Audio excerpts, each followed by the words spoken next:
Estamos con la doctora Cecilia Ferrero. ¿Cómo te va, Ceci? Muy bien, ¿ustedes? Bien, lo más bien. ¿Y de qué hablamos? Hoy vamos a hablar sobre el uso racional de antimicrobianos. Esta semana se celebra a nivel mundial la semana para la concientización sobre el uso de los antimicrobianos, que se viene haciendo hace más de 15 años más o menos esto.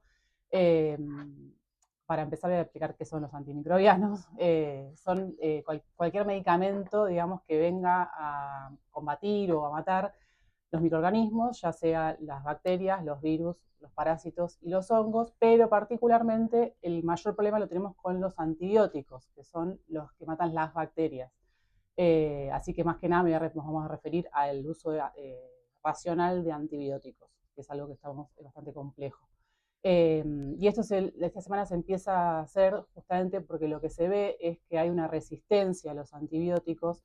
Cada vez hay más bacterias que son resistentes o multiresistentes a los antibióticos, con lo cual nos vamos quedando cada vez con menos medicamentos para poder combatir infecciones que antes, y no hace tanto, se podían combatir fácilmente. Lo cual puede ser peligrosísimo, Sí, porque podemos volver al sí. 1700. Sí, de hecho, una de las notas que leí hablaban de si estamos acercándonos a la era post-antibiótica, es decir, volvemos para atrás. O sea, si todos se ponen tan resistentes que nada los mata, Sí, nos podría matar una muela cariada. exactamente, sí. De hecho, nosotros nacimos en la era de los antibióticos. La penicilina, que es el primer antibiótico que existió como para uso humano y masivo, se descubrió en el año 1928 y recién se empezó a usar de manera masiva y en las farmacias, digamos, en el 41. 1941. Ya para el año 1944, o sea, 3 años después, ya había bacterias resistentes a la penicilina, o sea, que habían fabricado, se habían mutado lo suficiente como para resistir el uso de la penicilina, o sea, lo tomas y no te hace nada. Nosotros no usamos antibióticos hasta el 1930, 1940. Claro, hasta 1940 O no. sea que bueno, llegó la humanidad hasta ahí. Claro, También puede seguir sin antibióticos. Pero claro, te morías por cualquier te morías cosa. por cualquier cosa. Claro, pero por ejemplo, eso, el tener antibióticos abrió la puerta a lo que se llama la medicina moderna y que hoy se pueden hacer procedimientos que antes no se podían porque las personas moríamos. Como una Una operación. operación, una cirugía mayor, por ejemplo, o poder hacer quimioterapia o radioterapia, digamos, que pone en jaque todas tus células, digamos, no solamente, y te disminuye mucho la inmunidad. Eso hoy se puede hacer sostenido o gracias al avance que nos dio, la puerta que nos abrió el uso de los antimicrobianos, y particularmente los antibióticos. Uno de los riesgos que existe es esto, digamos, esta medicina moderna que tenemos hoy, donde se pueden hacer cirugías que antes no se podían, o acceder a tratamientos que antes no se podían, y quizás se vean puestas en riesgo si seguimos fabricando bacterias multiresistentes. Eh, Se estima más o menos que año a año aumentan entre un 5 y un 15% la resistencia bacteriana, lo cual es un montón, y de seguir así, digamos, si no hacemos nada al respecto, para el año 2050 hay estimaciones de que se cree que las infecciones por bacterias multiresistentes van a ser la primera causa de muerte a nivel mundial, por encima de las enfermedades crónicas, o sea, por encima de la diabetes, por encima de la hipertensión y por encima del cáncer. ¿Y qué se podría hacer? Para eso están las campañas de concientización, y lo que buscan es, por un lado, concientizar a la parte, al uso humano, digamos, como ya sea a la población general, a los profesionales de la salud también, porque nosotros hacemos un mal uso de los antibióticos, y a las farmacéuticas, a todos los que estamos implicados en eso.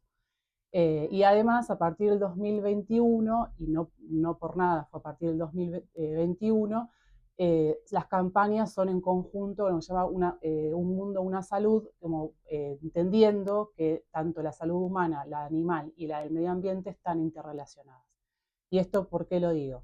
Eh, digamos, el consumo humano de antibióticos es un problema, pero es 4 veces más grande el problema que existe con la producción animal. Digamos, así como cuando se descubrió la penicilina, enseguida se supo que si uno le daba antibióticos, los animales crecían mejor y se podía generar mayor producción de lácteos y de huevo con el uso del antibiótico. Bueno, eso se está tratando de regular, que no sea tan masivo y tan desmedido y muchas veces innecesario el uso en animales, que en veterinaria es mucho más alto que en los humanos. Y eso también implica el uso de cómo se tratan los desechos, digamos, de esos antibióticos que terminan yendo al agua, al suelo, a la tierra. Entonces nosotros desde que somos muy chicos, desde que empezamos a comer, consumimos antibióticos en los productos que comemos, en el agua, o sea, están en todos lados.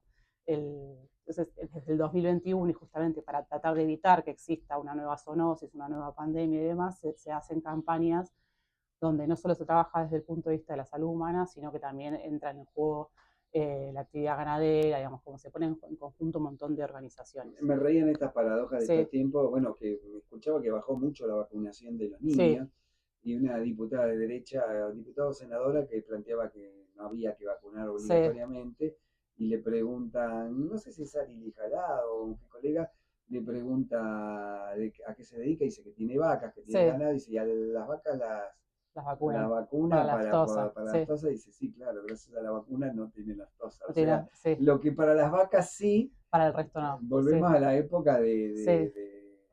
¿cómo se llama el hospital? Nuestro hospital, ¿cómo se llama? Ramón Carrillo. Volvemos a la época de Ramón Carrillo. Sí. Sí. A los animales sí, para la gente Para no. la gente no. No, o sea, el antibiótico hay que usarlo, pero justamente a lo que apunta el uso racional es, por un lado, para la aprobación general, no usar. De hecho, hay otra investigación que es de la Organización Panamericana de la Salud, que hacen encuestas a 23 países que forman parte de Latinoamérica, de los cuales 20 refieren que tienen venta sin prescripción o venta libre de antibióticos, a pesar de que existen regulaciones que lo prohíben. Nosotros somos uno de ellos. O sea, es re frecuente que pase que las personas que van a la farmacia dicen, no, sí, tengo tos y moco, y le dan Optamox, le venden el Optamox, que es una marca de la amoxicilina, como si nada, y la realidad, eso está mal, digamos, los antibióticos se venden bajo receta, y la realidad es que la gran mayoría de las infecciones respiratorias son virales, o sea, el antibiótico no te hace nada, nada. Solo lo toman al pedo. Lo único que hace es barrerte, o sea, matarte toda tu microbiota, que sí está llena de bacterias, y además favorece a que tus bacterias se fortalezcan y vuelvan resistentes a ese antibiótico. Cuando decís el mal uso que hacen los profesionales de la salud, ¿a qué te referís? Y nosotros también, a mí a veces me pasa que incluso sabiendo que las infecciones respiratorias en su gran mayoría son virales, muchas veces hay dos cosas. Por un lado, que a veces desde el conocimiento, desde la ignorancia, he visto colegas dar antibióticos para infecciones que decís, esto es viral, ¿para qué le estás dando un antibiótico? No tiene sentido. Usarlo y prescribirlo por más tiempo que el adecuado. En general, cada vez son más cortos los tratamientos que se hacen, digamos, son por poquitos días, y darlo mucho más tiempo. Cuanto más tiempo usas un antibiótico, más chance tenés que esa bacteria se vuelva resistente. Y eso por un lado. Y después otra cosa que existe es que muchas veces bajo la presión del paciente, de tipo, no me vas a dar nada, no me vas a dar nada, no me vas a dar nada, terminar dando un antibiótico. Eso también existe. Con lo cual esas tres cosas habría que evitarlas. Es decir, no, o sea, si vos tenés una infección respiratoria, porque es lo más frecuente, la gente te dice, tengo tos, ¿por qué no me das una amoxicilina? No, la amoxicilina no te saca la tos, la amoxicilina mata antibióticos, mata bacterias. La tos es un mecanismo de defensa, se te va a ir sola con el tiempo, con paciencia, usa agua, toma un tecito con miel, hacerte una nebulización con el jarabe de Sauco, buenísimo para la tos, digamos, como es algo que no te lo va a sacar el antibiótico te va a matar la bacteria, no te saca la fiebre, no te saca el dolor y no te saca los mocos. O sea, y eso es algo que está muy arraigado, el usar para estar resfriada, tomo amoxicilina, es algo que popularmente es así. O si no, también otro que pasa mucho es que alguna vez me dieron amoxicilina porque tuve una neumonía, y estoy resfriado, tomo amoxicilina, como eso aprendido de que, bueno, es más o menos lo mismo. Como esto y saco. Sí. Y la situación además muy delicada en lo que tiene que ver con las enfermedades intrahospitalarias, ¿no? Claro. Porque dicen que hay cañerías, que hay cosas de las sanatorias que ya no hay manera de desinfectarlos. No. Sí, porque eso, las bacterias se convierten resistentes a todo lo que le tire. Sí, hay cosas que son muy difíciles de tratar. Incluso con esto de la resistencia antimicrobiana, hay personas que tienen infecciones o están colonizadas, digamos, es decir, que tienen en su piel o en las mucosas bacterias que son multiresistentes, que solamente se pueden combatir con tratamientos endovenosos. Por ahí tienen 1 o 2 medicamentos endovenosos que le curan o le matan esa bacteria. Y eso implica mucho más tiempo, o sea, implica estar hospitalizado, porque endovenoso no te queda otra que estar internado, y mucho tiempo más de internación, con las complicaciones que tiene estar internado. O sea, tenés el riesgo, esto que decís vos, de agarrarte otra bacteria intrahospitalaria, digamos, como aumenta mucho la morbimortalidad tener una bacteria multiresistente. Y eso pasa con todo, existe la tuberculosis multiresistente, digamos, donde ya no hay fármaco que la pueda combatir, o sea, eso aumenta mucho el riesgo de mayores complicaciones y de mortalidad en esas personas. Me dice Gabriel, jarabe de saúco y o leche con miel para el catarro. Sí. Nunca lo probé, pero dicen el jarabe de cebolla también. Me pregunta, ¿no es COVID? No sé en relación a que si no es COVID. ¿Qué cosa? ¿El resfrío? Acláranos, Gabriel, a ver qué es. Me dice Gustavo, además el antivacuna puede ser antivacuna porque hay una mayoría vacunada. Sí, son poblacionales. La vacunación es un hecho como poblacional. Claro, social, digamos. Claro. Si Sí. no te vacunas vos, estás jorobando a que el bicho Sí. encuentre un lugar donde depositarse y Claro. en vez de eliminarlo le estás dando una estación de aguante, ¿no? Está bien. Gabriel está escribiendo, no sé bien cómo quedó esa duda. Sí. ¿Dónde te seguimos? Me puedes buscar en Instagram como @dra.ceciliaferrero. Y ahí te consultamos. Y ahí me pueden escribir por ahí, tener el link a mi WhatsApp también. DRA Cecilia Ferrero. Sí. DRA de doctor. De doctora.Cecilia Ferrero. Dice, lo farmacéutico dijo que era como un virus, ¿podría ser COVID esto de tanta tos? Claro, sí, o sea, las infecciones respiratorias, sí, las infecciones respiratorias, que es mucho más frecuente en época invernal, el 90% son virales.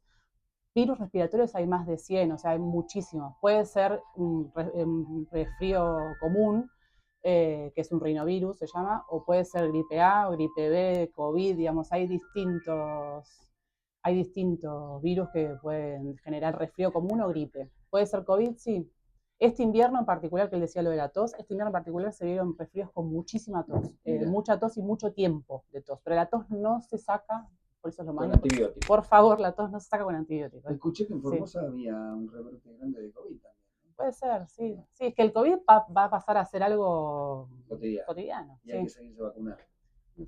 Bueno, entonces, esta conmemoración que estamos haciendo en este momento se llama ¿cómo? Es la Semana Mundial para la Concientización por el Uso Racional de Antimicrobianos. Doctora Cecilia Ferrero, muchísimas gracias por estar aquí. Gracias a ustedes.